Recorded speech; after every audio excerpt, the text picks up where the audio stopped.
बंडखोरी केलेल्या विशाल पाटील यांनी आज 22 एप्रिल रोजी अर्ज माघारीच्या शेवटच्या दिवशी अर्ज माघार न घेता आपली उमेदवारी कायम ठेवली आहे।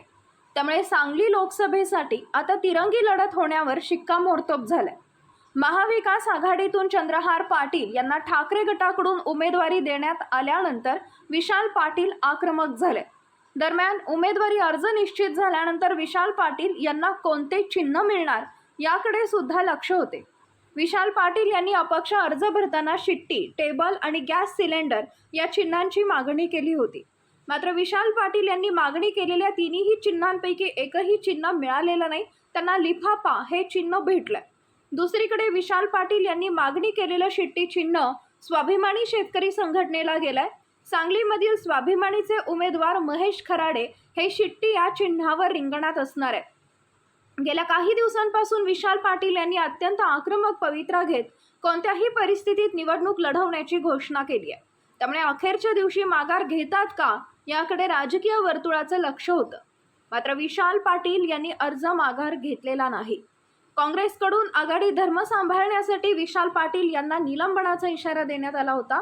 मात्र विशाल पाटील यांनी दुर्लक्ष करत उमेदवारी अर्ज कायम ठेवलाय। दरम्यान या निवडणुकीमध्ये महायुतीचे उमेदवार संजय काका पाटील हे कमळ चिन्हावर निवडणूक लढवणार आहे।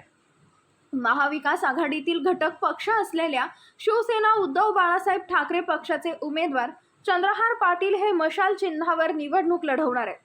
बंडखोर करत काँग्रेस आणि महाविकास आघाडीला धक्का देणारे काँग्रेसचे बंडखोर अपक्ष उमेदवार विशाल पाटील हे लिफाफा चिन्हावर निवडणूक लढवणार।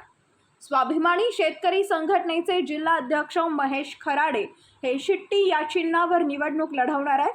त्याचबरोबर ओबीसी बहुजन पार्टी अध्यक्ष प्रकाश शेंडगे हे रिक्षा या चिन्हावर निवडणूक लढवणार आहेत।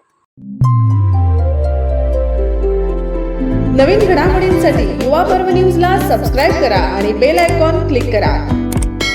संपादक हसन तांबोळी 8459 60 50 47। उपसंपादक प्रतिभा रणजित नलवडे। कार्यकारी संपादक त्रिवेणी माने।